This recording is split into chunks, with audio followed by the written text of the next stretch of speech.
In today's episode of What's My Body Telling Me, I sit down with Vicky, who opens up about the moment her body literally screamed at her, covering 90% of her skin with psoriasis. At first, she did everything right. Creams, doctors, light therapy, but nothing changed until she listened to the quiet whisper that had been there all along. This is a powerful story about what happens when we ignore the whispers from our body, the link between stress, boundaries, and chronic skin conditions, how quitting alcohol and leaving a toxic job transformed Vicky's health, and why trusting yourself, even when there's no logic, is the ultimate healer. Let's get into it. Vicky, thank you so much for joining us on the What's My Body Telling Me podcast. Now, this is our relatable stories episode where we get amazing people like yourself that are raw and vulnerable about sharing what the hell their body has been trying to tell them and how they've navigated their journey. So I just wanted to start by asking, why did you want to come on today and share your story?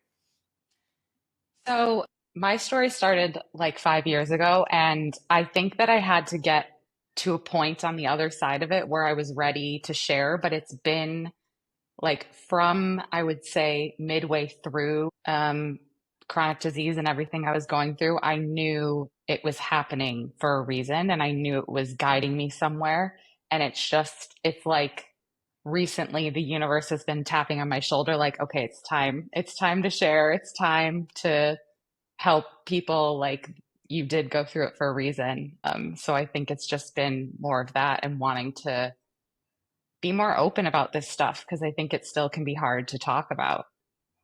Yeah, I know when it's happening to us personally and when you're going through it, whether it's a health issue, whether it's a relationship thing, a financial thing, or whatever it is. And there's a certain level of privacy. Obviously, we don't want to share every little bit about ourselves, but it's like, okay, just ask me when I'm on the other side of it, because I also want to know that I can get on the other side of it. So yeah, it's amazing. So where did your journey start? Can you share a little bit with us about your psoriasis when it first appeared and how it impacted your life?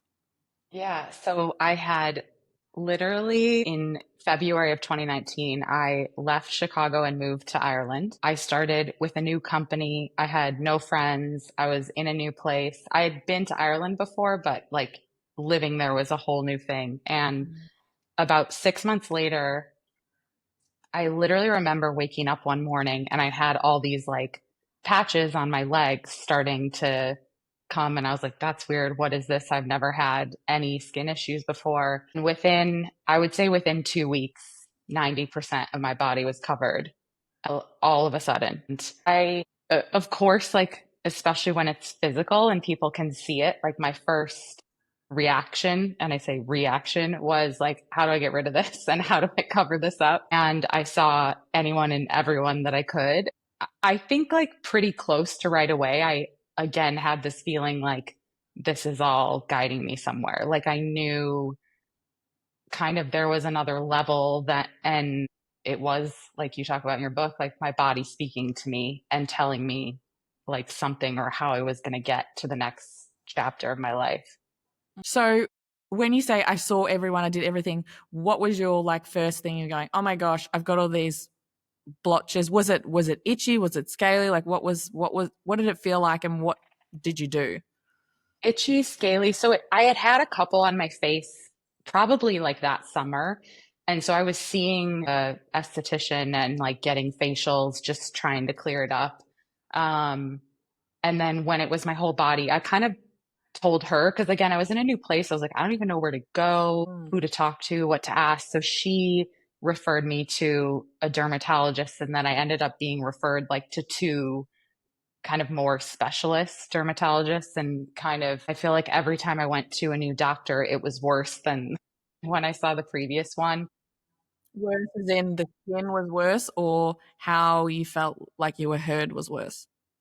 The skin was worse. And I remember specifically like having to wait for appointments and breaking down like in front of the doctor, crying like, I can't, like, this is all over. What am I supposed to do? How do I deal with this? Like, it was very emotional for me as well. And I think it's partially because I didn't want to be seen like I did something wrong, I messed up, like my body hates me. And part of it, I think, was because it was emotions I stuffed down for a bit that were like kind of starting to talk to me, like maybe you should let us out. I know, and that's the tricky thing sometimes when we're like, oh, okay, so I'm going to go to all these doctors because I have this issue that I want to get rid of like now. Particularly, I can 100% resonate with things that are to do with skin. My skin in the form of acne on my face would get so bad, and it was amazing in teenage years, no issues at all. And then when I started working as a health practitioner, it started getting worse. I'm like, what? I'm telling people how to look after their body, and I look so unhealthy. I'm like, you find yourself going through processes of thinking, maybe I just want like IBS. I want something that's internal that people can't see. Like, give me, obviously, you don't want any health issue, but it's like, I'd prefer something that's internal because then people can't see it. So there definitely comes that layer of, yeah, vulnerability because it's literally on the outside.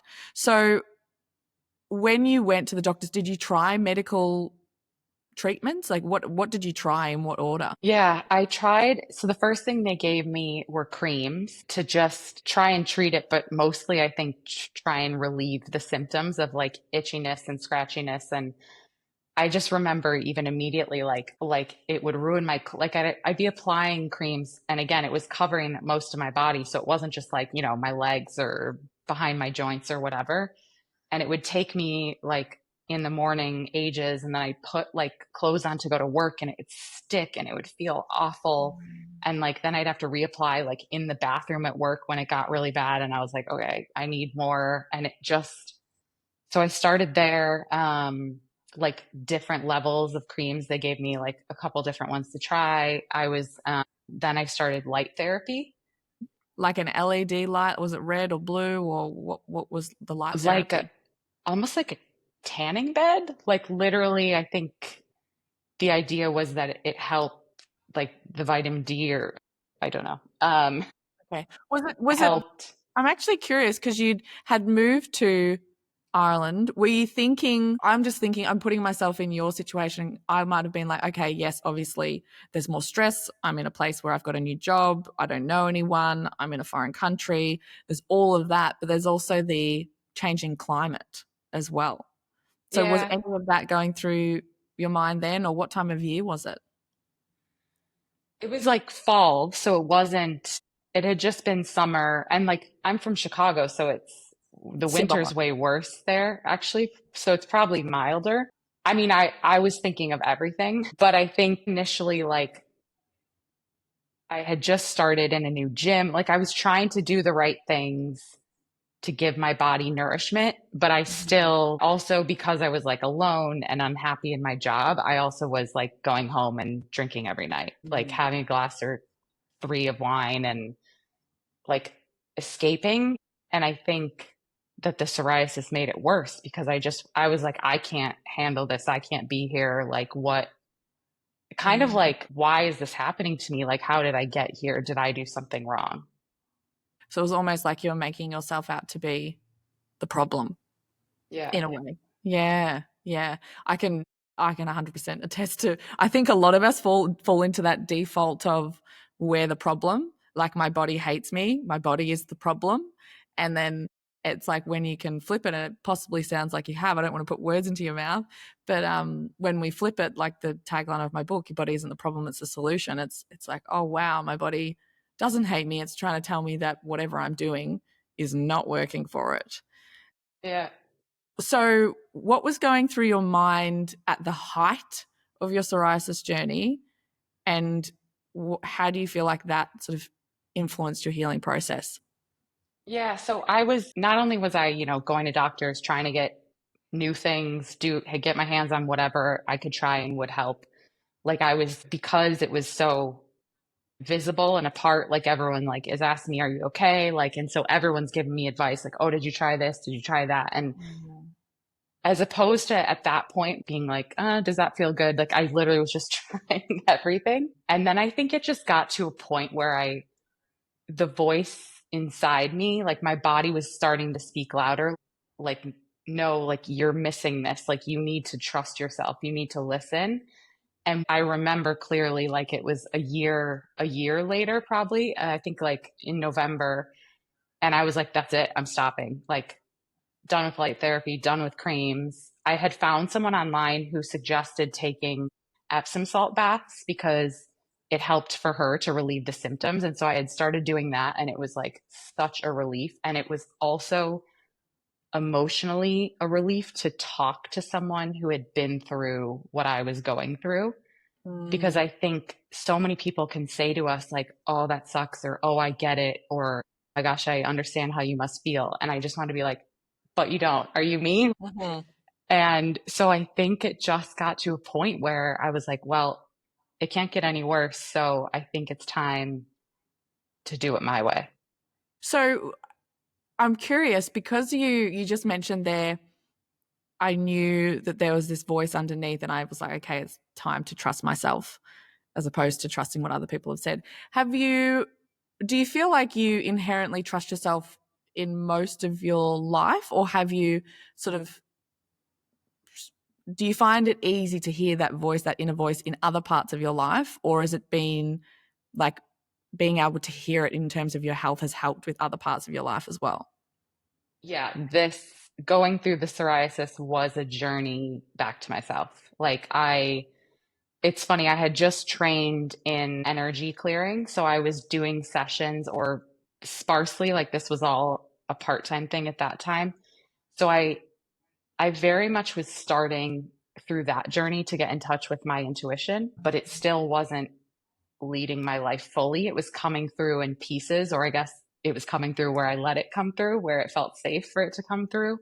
And so I think absolutely, like when I decided to listen with, in this instance, to my body, I finally was like, oh, okay, I can trust it like all the time. Hmm. So it's almost like because you were like, okay, enough's enough. I'm going to trust my body. And then you did. And then you noticed that your symptoms started to fall away. Then you're like, oh, well, okay, this is proof that I just need to follow this voice in Yeah. all areas of my life. Is that what you're saying? Yeah, Yeah. absolutely. So if there's someone listening now and they're like, I don't know whether I can hear that voice or not, or they just don't feel like they can trust it, what would you say to that person? I think that it takes time. Like you have to be gentle with yourself, and that's the thing. Like you have to start small, right? Like listen to your body. Like what is it telling you to eat today, or where is it telling you to go? Or like are you forcing yourself to go to the gym, or is there some kind of movement your body actually wants? So like Mm. the little things add up and make a Mm. difference. And it's not, especially with like something like that massive all over my skin, which is our largest organ, right? Like my body was speaking to me, but it took me more than a year to decide to listen to it. So I think we just need to give ourselves credit and create that space to listen and trust like day by day, right? Because again, these things don't happen overnight. Like it looked like seemingly overnight it occurred, but like it had been building within, and I just missed the first, probably 10. Yeah, and that's the thing, right? And that's what I always, it's like when I'm ever thinking about my body or anyone else's, it's like the energetic, the functional, the medical. When we miss the little tiny whispers and we don't trust them or we act in a different way, then we start to get these functional symptoms, things that aren't going to kill us, but they feel like they're killing us, like psoriasis. Like it's not something that you die from, but you feel terrible. And then all of a sudden it gets louder and louder and louder. And that's where we get things that are chronic diseases that we do need medication or surgery for to be able to help stay alive. So what was your body telling you, and what did you start to trust? Yeah, so the big thing that kept coming up was to quit drinking. And I know like it was a big thing for me because it's always been a part of like my life and my friends and my family. And but it just was this at the same time, right? I was like in a corporate job, but I knew eventually I wanted to go full time with my business. And I was like writing out, like manifesting things, writing in my journal, like I want to be this like energetic, whatever person. And then I'm going and like drinking 3 glasses of wine every night. So it just, it didn't connect. And I would say I knew that pretty early on. And when I was like, okay, enough's enough, because I was kind of like waiting for the next, I'm like, well, then I have a friend's birthday and then I have this and then I have that. And I was like, no, Mm. like it just has to be done. So when with the alcohol, did you, because obviously the alcohol was giving you something. It's interesting that you said like, oh no, I have a friend's birthday, I have Christmas coming up, I have whatever these different events are. So what did you do to be like, I can go to them and not drink, or I'm not going to go? Like, how did you navigate that? Well, I stopped drinking during COVID, so that sort of helped because all those parties were very few and far between.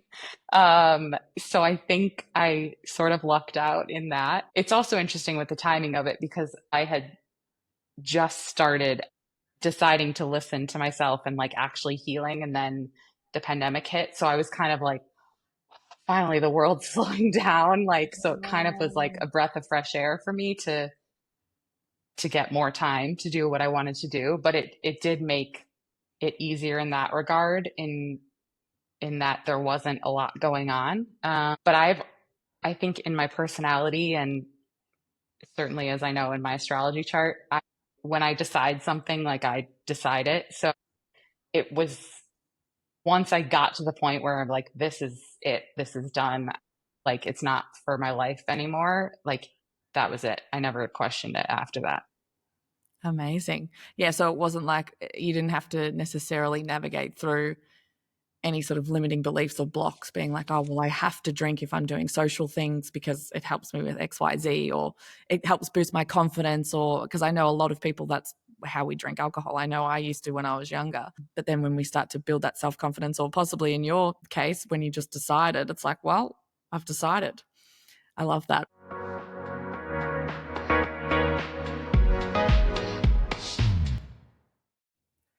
Time for a body break.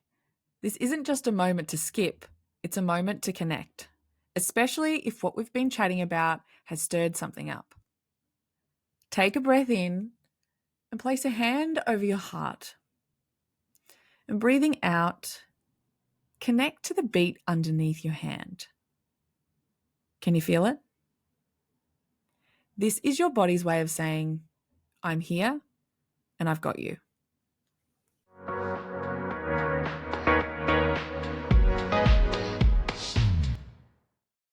Okay, so you decided to quit drinking. Then what happened? So I also knew I was in a job that wasn't for me. Part of it, I was in pharma, and with everything, especially going down with COVID, I had moved to Ireland with that opportunity, and I knew that I wouldn't be in it always. And it was just like my body was screaming, like, get out of this. Like I was not being treated well. I was stressed. I was working crazy amount of hours and being expected because I could like keep up and I was doing well. It was like, oh, give Vicky this, give Vicky that. And like everything seemed like everything was just blowing up in my face all at the same time. Like the extra work to get this done and that done. And I think one of the things I carried with me, like since college and being in a corporate job, was like that pat on the back for like doing more. The more I do, the more they give me, and like, oh, I'm doing such a great job, and they keep giving me more. And then I'm like, wait, something isn't adding up here. Mhm. So It's I almost think, it's a benefit, but it's sort of like a punishment at the same time. It's like, yeah. we got it done. Here you go. Here's another thing. You're like, I no, I want rest now. It's like, but you're so good. Here you go. It's like, oh, yeah. And I know you talk about that in your book too, like that your skin is a lot of boundaries as well. And that was just like, I think I was a massive people pleaser and everyone else came before me. And I think I didn't say no, so my body was saying no for me. So how have you navigated being a quote unquote recovering people pleaser? I love that. That's what I say too. Like similar as I was talking about, like getting in touch with your intuition or your body, like one step at a time, really, because we can't tackle everything at once. And I think women especially, like everyone struggles with putting others first, like especially parents or like moms. And Mm. it's not something that's going to change overnight. But I really was holding back the full expression of who I was and showing up in this world. And I was very much walking on eggshells, trying to be who everyone wanted me to be, trying just to be liked. And so I just shifted and allowed myself to be more authentically me in each moment. And it's crazy because, like I said, the small things add up, and like the relationships that weren't meant for me, like naturally, organically faded. And I found new people that were like super aligned with who I wanted to be or who I actually was. And everything just sort of started to shift on its own when I trusted like the next right step. So do you distinctly remember, was there a situation where you were like, no, like in the early days of, say, setting a boundary, and you're like, no, that's not for me? Can you remember a situation like that? I had like at the time, I had a roommate who was another lesson in that, and I was being walked all over and treated like dirt. And it's funny, like looking back at all this stuff because I see it so clearly now, but it was just starting to stand up for myself. And it's funny because I remember when I was in seventh grade, I remember this girl that I wasn't really friends with, like saying to me, like, Vicky, sometimes you just need to tell people like fuck off or like fuck you. Like, so like obviously it's something that's been there for a while. And I think, yeah, it's just being more confident in myself, and that like not everyone needs to like me, and the right people will. And the only way the right people are going to find me is if I show them who I really am. Mm. So when you said like you stopped this housemate walking all over you, because I know I'm just trying to like really micro step through this, because if someone is listening and they are a recovering people pleaser and they're like, oh my gosh, I have to say no to this, and you can really hear the mind chatter convincing you to do something. So it's like, oh, but if I say yes, then this will happen. So then everything will be okay. But deep down, you're like, I should just say no. When you say no and you get the feeling of like, maybe you're like, oh my gosh, should I have not said no? Should I have done these things? I'm such a bitch. I'm whatever the mental chatter is. What was, if you can remember back, what was the mental chatter that was happening, and how did you navigate that, if there was, if any? Yeah, I think it was just the discomfort of like, oh my God, I can't believe I did that. Like, what must she think of me now? Like, oh my God, she must hate me. And it was being, again, comfortable with like, well, if she's treating me like that and I like me putting a boundary up, like makes her hate me, then like maybe she's not a real friend. You know, it just kind of, and again, because I think I had, with everything that was going on, gotten to a place where I could trust myself. It's just following those nudges. Like, okay, here's the like conversation needs to happen now, like, or I need to just say no. Like, we all get those nudges, we just stop listening to them and then we can't hear them. But I think that there's always guidance there if we create the space for it to come through, you know, like when we're always asking other people what to do, or always scrolling our phone, or always doing something like, or just letting our mind go off and tell us crazy stories, like then we're not present. Like our intuition's in our body. So in order to hear it, like we have to be in the present moment. And I think like around that time I started doing breath work and training in breath work. And that was like a massive way to calm my nervous system through all of this, to give me that like ease and grounding back into my body, and that certainty of like it was safe to finally listen to myself, to trust myself, to have the hard conversations, or to say no a lot more. Yeah.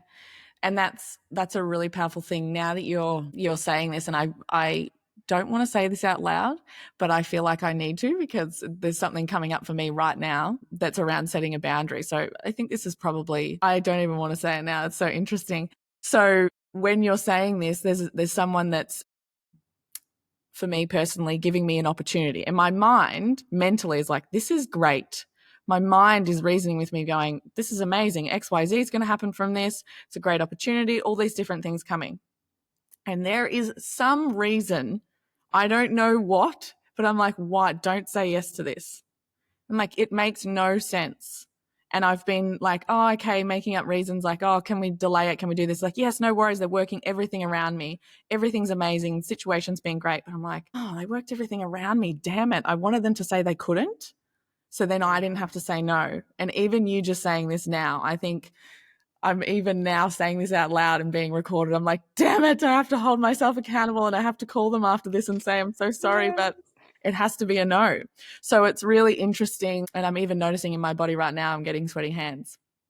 So it's really cool that when we can have other people, or if you're listening to this right now and you're thinking, oh my gosh, I said yes to this thing and I'm going to feel so bad if I say no, but it's just a no. And I maybe don't even know why. I think that's often, I know for me, when it's the voice of the intuition versus the voice of your head gives you all the reasons. It'll rationalize everything.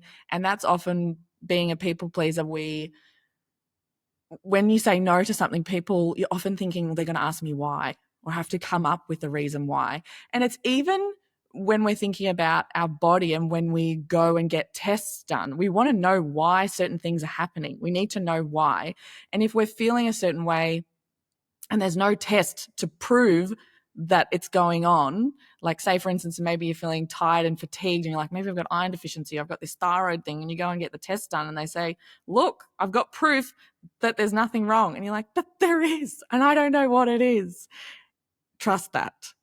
So I think this is a really, really shining example, Vicky, that you need to trust yourself. So side note, I will contact these people after we stop recording this and be an example. It's interesting. I'm doing it for the people listening more than myself, which is an interesting thing. But back to you. When you decided, okay, I'm saying no to all these things, I'm trusting myself, what else did you say no to? And what changes did you notice in your body? Yeah, so I'd say like after I quit drinking, probably like 50% of my body cleared up. And then as I started to enforce boundaries with relationships specifically first, I'd say within a couple months, like it cleared up even more again. And then summer, I ended up quitting my corporate job, which was something I knew I needed to do, but I was waiting for the logic or the reason or the permission, like it's time, as opposed to trusting that like my body was screaming at me, it's time. Because that was a bigger decision. That was a harder decision. And again, like I had shown that I could trust my body, but I was like, okay, this is a whole nother level. And it was after that, by that winter, everything was clear. My skin was normal. Wow. So it wasn't because I know a lot of people with psoriasis, and when we're talking skin things, if we look medically, typically they're going to be giving you cortisone creams to stop the inflammation, the itching. Depending on the skin issue, they might give you antibiotics or different antifungals, whatever it is. And then from a functional standpoint, a lot of people go, okay, well, it's your gut. We need to support your gut. Maybe there's tea tree or different herbal things you can be taking for that. Some people also then talk about, okay, what's happening with your stress? Take adaptogens, support the rest of your body, give you different supplements and nutrients. And then we also have that energetic side, which is exactly what you're talking about, which is like setting the boundaries, saying no to things. And the energetics and the functional, from how I look at things, they overlap. Like you've done a lot of healing and you're trained in that. People often say we are energetic beings having that human experience. So yes, we are energy and we need to look out for that and trust it and pay attention to that inner voice. But also we are functional beings. So we do actually need, like we can't survive without food and water and sleep. We need those things for our physical being as well. So did you think about any changes to your functional health? Did you do anything in terms of, because as you said, a lot of people were saying to you, try this, try that, try that. Did you do any functional things as well? Did you notice any changes with that? Or was it mainly just like, well, when I cared for this energetic stuff, my nervous system had calmed, and that's one of those functional sides as well?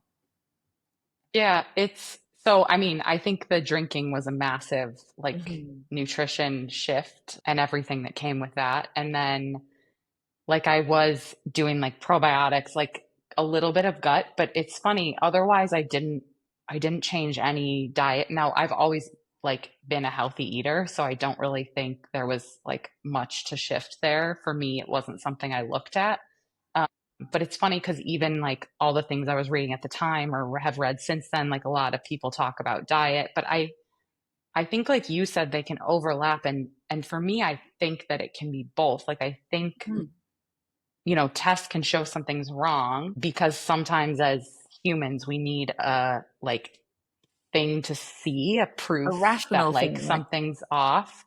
And then, but it can go away. It's the same as like oh, cancer. People like do things like all the work like Gabor Mate is doing and so many people, and like then it can just like go away as quickly as it came, and you'd run a test and like they're cancer free. So I mm, think that there's an overlap, and I truly believe like again, I think in part everything I went through led me to my purpose and what I'm here to do in a career as well. So I think that it's different, but again, like when we listen to what our body's telling us, it's telling us these answers. Like you're going through mm, this because this is what you need. And like again, learning to trust my body, listen to my intuition, being able to trust myself over all the noise. There's so much noise out there. Again, 10 different people could tell you 10 different things. So then what do you do? Like trust yourself. And I think like mm. even the confidence it gave me going through everything I went through. So it all just kind of came together. And I think everyone's different. And I think I took pieces along the way from what resonated with other people or with things I read or things I came across. And I think that's the thing about our intuition. Like, I think sometimes it literally just gets us to the right place at the right time. And that means like maybe I found the girl who had gone through it and told me to use certain Epsom salts in a bath. Maybe someone else would like come across a practitioner that they needed and the creams would work for them, right? I think it looks different for everyone, but I believe like the aligning thing is trusting our body and listening to our body, and it's going to lead us to the right place for us. Exactly. I have the quote in my book, and it's you use your mind as a resource and your body to make decisions. So you use it as a resource, you get all of the information from all your Instagram algorithms and YouTube and Google and your neighbor and your best friend's cat and whoever it is. And then you're like, okay, yes, I can hear all of that, but like what feels true for me? And that's what I'm going to do.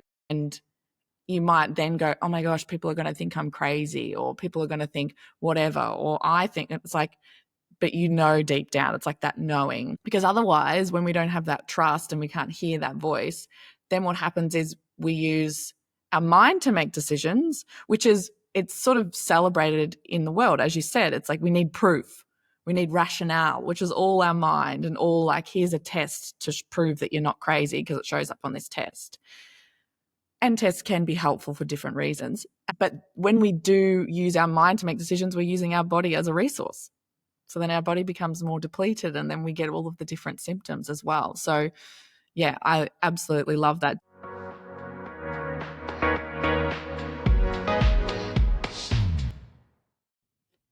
Are you feeling drained no matter how much you rest?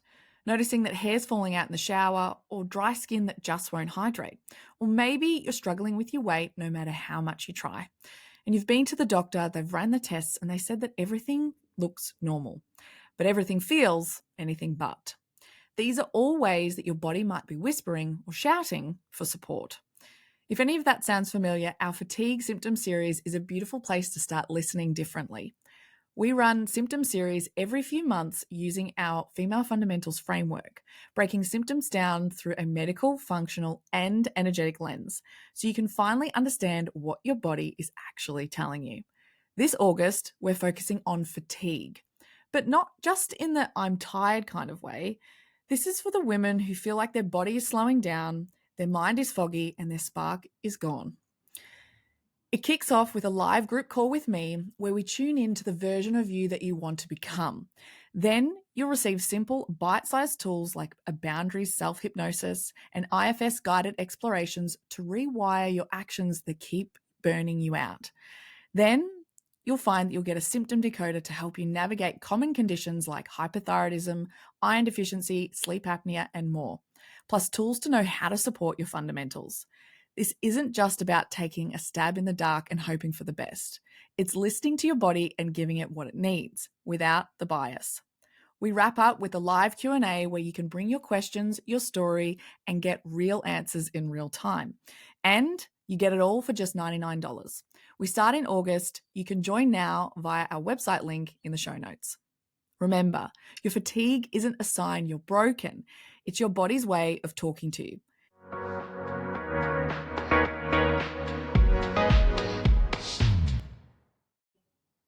What would be one tip that you would give someone right now to deepen the trust with their body?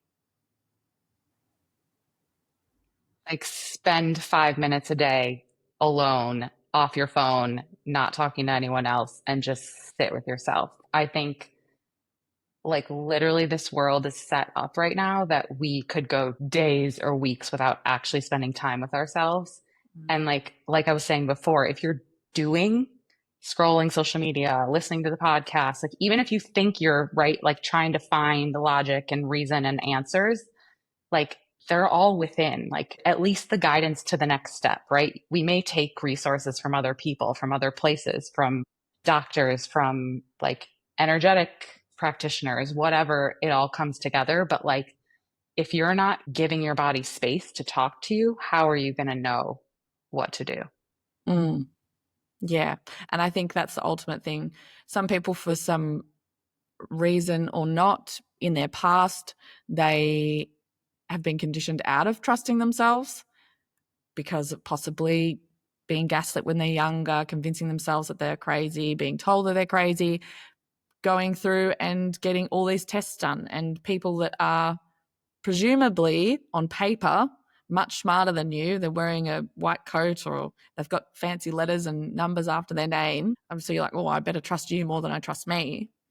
I often think, I explain in the book that car analogy for the fundamentals, but like your nervous system is the driver of the car. And whoever drives a car, pretending you're on a family car trip, you wouldn't trust a 10-year-old of the family to drive the car. You'd be like, well, I'm either going to drive the car, providing you're the adult of the family. So whoever you trust is who you give responsibility to. So a lot of the times when we're trusting someone else, we're trusting our doctor, we're trusting our mum, we're trusting the Instagram influencer, we're trusting whoever more than we trust ourselves, we've automatically lost our responsibility over it. So then we become more victims to everything. So it's like, okay, remember you are in the driver's seat because you trust yourself the most out of everyone. Even if everyone in your life is telling you that you're crazy or you perceive that they are, but you're just like, I just know because I trust this so much. You're so much better suited because you're in control of your car. You get to steer it wherever you want. So I think your story is an amazing way to highlight what your body is going to tell you when you're not trusting it and you're not listening to it, and then how it changes when you do. Yeah. And I think that's the amazing thing too. Like all the doctors with like 12 degrees who are trying to tell you what to do, like if they lived your life and like walked in your shoes, they would make the same choices you did, right? So it takes us back like to like the only guidance we're here to follow is our own. And like again, we can get information and figure out what our options are or learn like more to help us move forward, but like it's really ultimately up to us to make the decisions for us because we're the only ones who know what that feels like. And it can be really, I just want to make a comment here because a lot of the times when we are in the depths of despair, or you might be listening to this and they might be someone that was in the middle of their like psoriasis flare up, or maybe they're in an autoimmune thing, or maybe they are in the space where they're like, this is the start and I have no idea what's going on and no one can give me answers and I just feel so hopeless.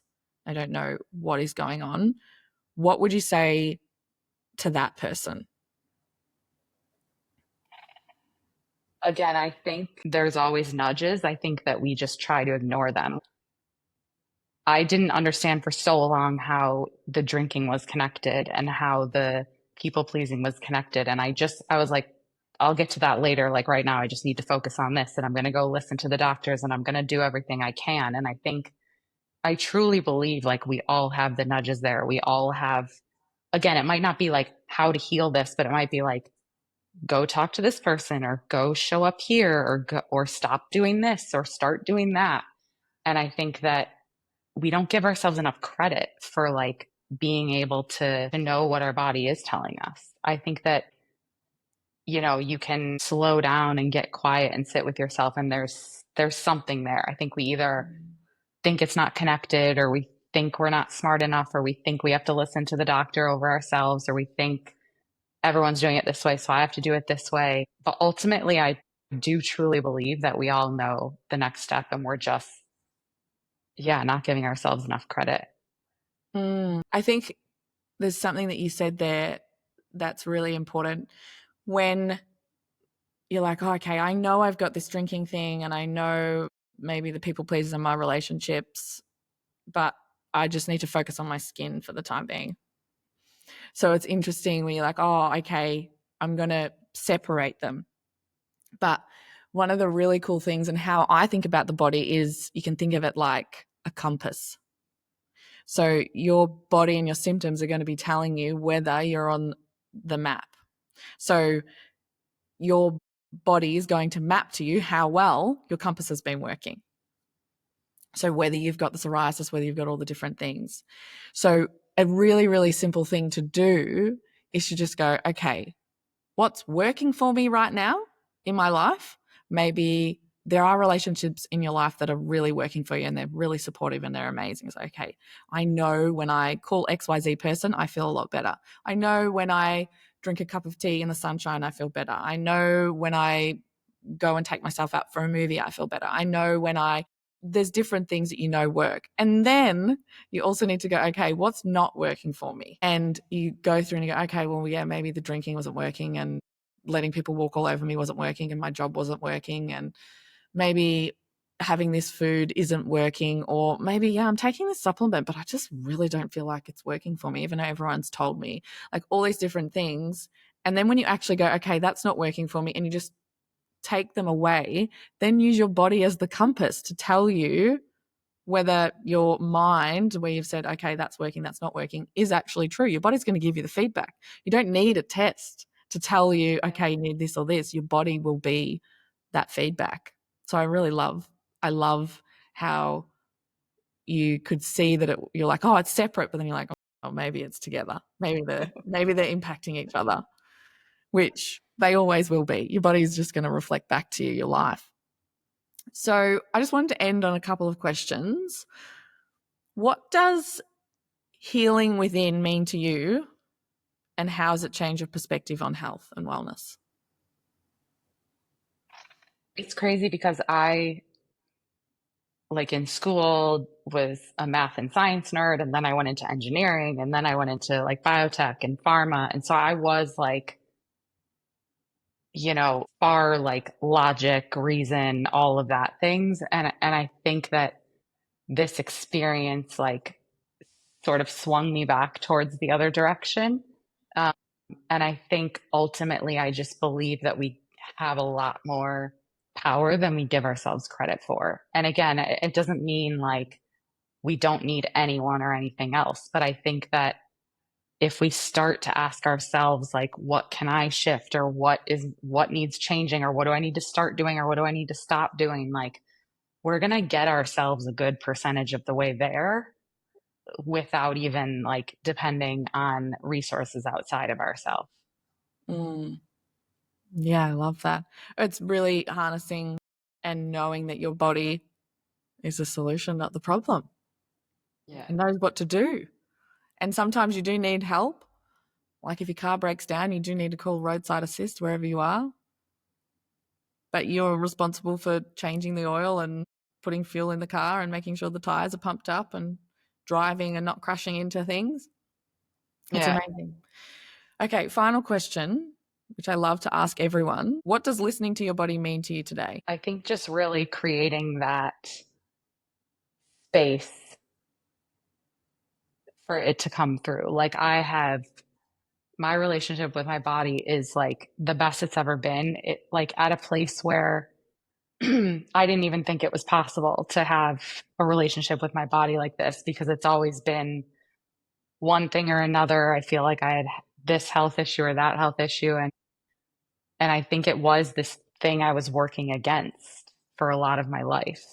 And it's just the whole game shifts when you see it as like your body's always working for you. It's just trying to speak to you. It's trying to tell you something. And I think I keep going back to it, but it's just creating space for it to speak to you, to hear it. Because I think in this world of hustling and constantly doing, like it's hard to do that. And we just need to give it more priority and make sure that we're really just listening. Vicky, thank you so much for sharing your story. I know that a lot of people are going to get everything that they need out of this, exactly what they need out of this. I know I have. As I said in the middle of this, I'm like, oh my gosh, I know I'm going to have to call these people as soon as we stop recording. My hands have stopped sweating now, so it's all good. And yeah, I can even feel in my body, I didn't realize there was tension there, and now that tension's gone. So it's just a testament to you showing up authentically and telling your story is going to help all of the listeners in the degree that they need help. So Vicky, thank you so much. Thank you so much. I'm so glad that I could be here.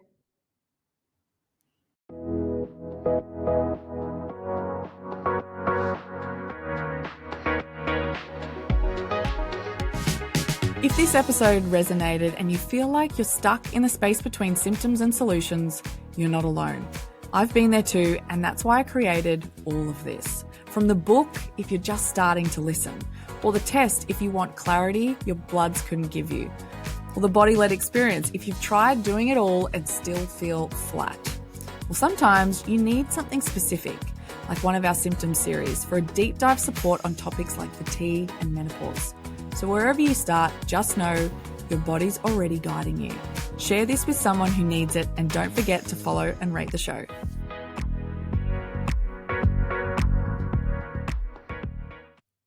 Please remember, this episode is for educational purposes only. Always consult a qualified health practitioner before making any medical decisions. Every body is different, and so is every healing journey.